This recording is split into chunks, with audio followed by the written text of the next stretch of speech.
The US-China semiconductor war has a specific paradox at its center. The United States and China are more deeply interdependent in the semiconductor supply chain than in any other domain of their strategic competition. American companies design the most advanced chips.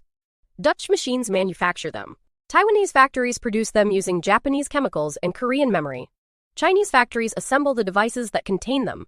Chinese consumers buy them. American shareholders profit from selling to China. The export controls are attempting to separate a supply chain deliberately integrated for 3 decades. Every escalation hurts both sides.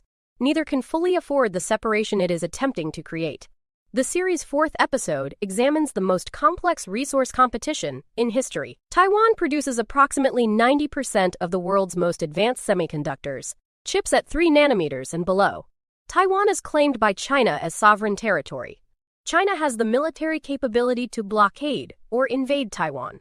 A successful Chinese blockade would cut approximately 90% of advanced chip supply within months, stopping production of every advanced artificial intelligence system, every modern military weapon system, and every computing device simultaneously. This specific concentration of the world's most critical technology production in one island, disputed by the world's 2 largest powers, is the most consequential single-point vulnerability in the global technology supply chain. The world built this vulnerability deliberately, over 3 decades, in pursuit of the specific efficiency that geographic and institutional concentration produces. Moore's Law, the observation made by Intel co-founder Gordon Moore in 1965, that the number of transistors on a chip doubles approximately every 2 years, has driven the semiconductor industry's development for 6 decades. The specific physics of transistor scaling: as transistors become smaller, they become faster, more energy efficient, and cheaper per unit of computing power. The progression from 10 nanometers to 7 to 5 to 3 to 2 nanometers represents not merely incremental improvement but step changes in capability.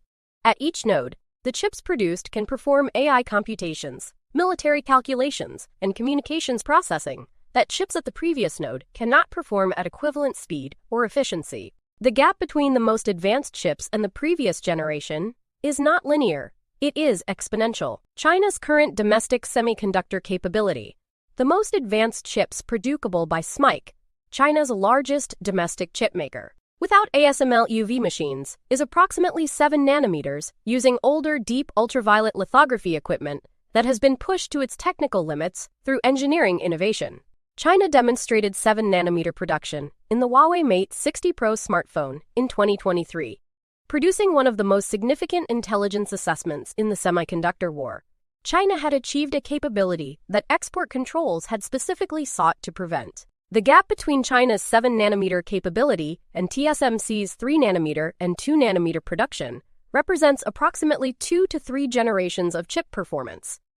A significant and growing disadvantage in AI training, advanced military electronics, and high-performance computing. ASML Holding, headquartered in Eindhoven, Netherlands, is the only company in the world capable of manufacturing extreme ultraviolet lithography machines, the specific tools required to produce chips at 7 nanometers and below. The ASML EUV machine is the most complex manufacturing instrument ever built, approximately 100,000 components, roughly the size of a double-decker bus, costing approximately $380 million per unit. It produces light at 13.5 nanometers wavelength by firing laser pulses at tin droplets at 50,000 times per second inside a near-perfect vacuum.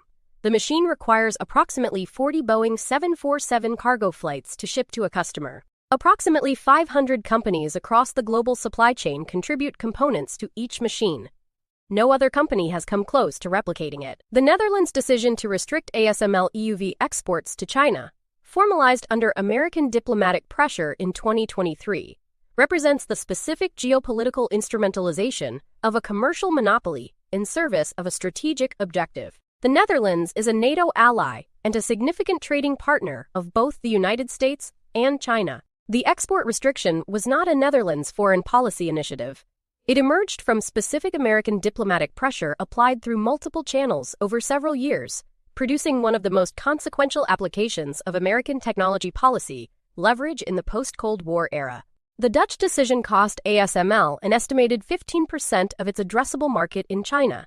It simultaneously made ASML's existing installed base in China, approximately 100 DUV machines already in China's possession, the specific technological asset China is attempting to use to bridge toward UV capability without UV machines. Taiwan Semiconductor Manufacturing Company, TSMC, was founded by Morris Chang in 1987 and pioneered the fabless semiconductor model, designing and manufacturing chips for other companies rather than designing its own. This specific business model innovation allowed TSMC to invest the entire capital expenditure of a semiconductor company into manufacturing excellence rather than dividing it between design and manufacturing. The result, over 3 decades of compounding manufacturing advantage, is a company that produces approximately 90% of the world's most advanced chips, operates at the frontier of transistor scaling, and has accumulated a manufacturing knowledge base that the United States Defense Department has described as essentially irreplaceable on any timeline shorter than a decade, and with any budget smaller than hundreds of billions of dollars. TSMC's Arizona fabrication plants, the first located in Phoenix, producing 3-nanometer chips, represent the specific American strategic response to the Taiwan concentration risk. The Arizona fabs required approximately $40 billion of investment, significant American government subsidies through the CHIPS Act, and the importation of substantial Taiwanese engineering expertise, because comparable American semiconductor manufacturing capability did not exist. The specific lesson the Arizona project has demonstrated: replicating TSMC's manufacturing capability outside Taiwan is possible, but enormously expensive, time-consuming, and dependent on the knowledge embodied in Taiwanese engineers rather than transferable through capital investment alone. The Arizona fabs are producing chips. They are not producing chips at the same volume, cost, or yield as the equivalent TSMC Taiwan facilities. The gap between investment and replication is the specific measure of the concentration risk's depth. The American Semiconductor Export Control Regime, updated in October 2022, expanded in October 2023, and further refined in 2025, is the most comprehensive technology export control system implemented since the Cold War era COCOM restrictions. Its specific design preventing China from accessing chips above a defined performance threshold, the equipment required to produce such chips, and the American software, components, and expertise required in their design process. The controls use a specific rule: any chip manufactured anywhere in the world using American chip design software, American manufacturing equipment, or components containing more than a defined percentage of American technology falls under American export control jurisdiction, regardless of where it is manufactured. This extraterritorial reach is the control regime's most powerful and most diplomatically contested feature. The export control's documented limitations are as important as their specific provisions. China's 7-nanometer breakthrough using Dove equipment demonstrated that restrictions on UV access do not prevent advancement to the Dove ceiling, a ceiling that may be lower than the frontier but is not zero. Chip smuggling through third-country intermediaries, Malaysia, Singapore, the UAE, has been documented by American enforcement agencies, suggesting that the control's physical implementation is imperfect.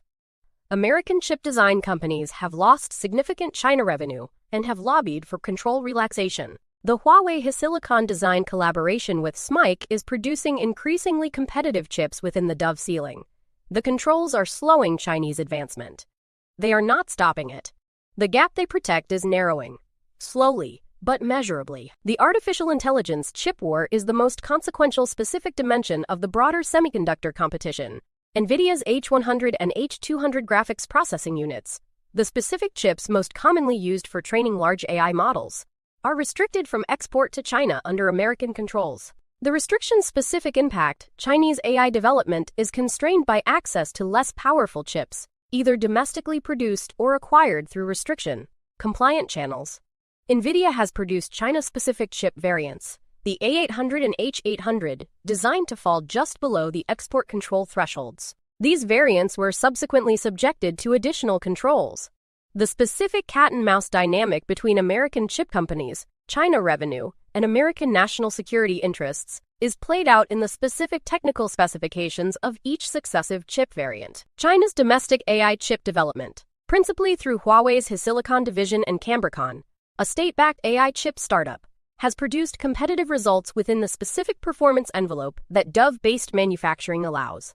Huawei's Ascend 910B chip, produced at SMIC at approximately 7 nanometers, provides training performance estimated at approximately 60% of the Nvidia H100. a significant gap, but not an absolute barrier to AI development. The specific implication: China cannot train AI models at the same speed or efficiency as frontier American AI labs using Nvidia hardware. It can train AI models. The gap is approximately equivalent to running with one leg shorter than the other. You still run, but not as fast. How much this performance gap matters for military AI applications, economic AI applications, and AGI development is the specific contested intelligence question of 2026. Semiconductor's specific contribution to the Empires of Resource series, as its fourth episode, demonstrates the most complex form of resource geopolitics the series has yet examined: oil's power derived from geological concentration and military protection, water's from irreplaceability and governance absence, rare earths from deliberate supply chain capture. Semiconductors combine all three dimensions simultaneously. The Taiwan geographic concentration parallels oil's Gulf concentration. The processing monopoly mirrors rare earths' Chinese processing dominance. And the absence of a governance framework for technology transfer parallels water's governance gap. But semiconductors add a dimension none of the previous resources contained: the mutual dependency of adversaries in the same supply chain, making the weaponization of the resource simultaneously most consequential and most self-damaging. The contemporary 2026 semiconductor situation is the specific expression of a 30-year integration policy meeting a strategic competition in its most consequential phase. The CHIPS Act, the export controls, the ASML restrictions, the Arizona fabs, these represent the specific American institutional attempt to reverse a 30-year integration in 5 to 10 years. While the strategic competition that motivates the reversal is simultaneously intensifying. The specific irony of the semiconductor war, the technology sector that benefited most from US-China integration, American chip designers, equipment makers, and software companies, is simultaneously the sector whose technology is most central to the strategic competition that integration is now disrupting. The supply chain that made American technology companies the most profitable in history is also the supply chain whose disruption has become American national security policy. The semiconductor specific contribution to the Empires of Resource series is the demonstration that the most consequential resource conflicts of the 21st century are not about physical scarcity, but about manufactured advantage. The specific capability gaps created by 3 decades of different industrial policy choices, producing different levels of technological capability that now constitute strategic dependencies. The United States chose to optimize for efficiency through global supply chain integration. China chose to build processing and manufacturing depth through state-directed industrial policy. The specific result: an interdependence so deep that neither side can fully separate without damaging itself, and a capability gap at the frontier that neither side can quickly close without the other's cooperation. The resource that neither side owns entirely, and both sides need completely. The most contested object on Earth, the size of a fingernail, 90% of its advanced production on one disputed island. The world's only EUV machine maker in one Dutch city, $380 million per machine. 40 cargo flights to deliver 180 billion transistors per chip. 4 nanometers per transistor, 25 times smaller than a red blood cell.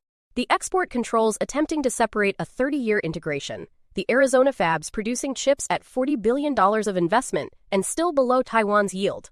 The AI chip war playing out in 1 percentage point of performance at a time. The supply chain that made American technology the most profitable in history now designated a national security vulnerability. The series continues next episode with food. The resource whose specific weaponization by Russia in the Ukraine war produced the first global food security crisis since the Green Revolution, whose governance architecture is the most ancient and least adequate in the series, and whose specific dependency on the fertilizers made possible by the Haber-Bosch process connects directly to the energy episode that began this series. Subscribe to the channel and turn on notifications, because the story doesn't end here, it evolves. The chips are being manufactured. The controls are in force. The gap is narrowing. The series continues.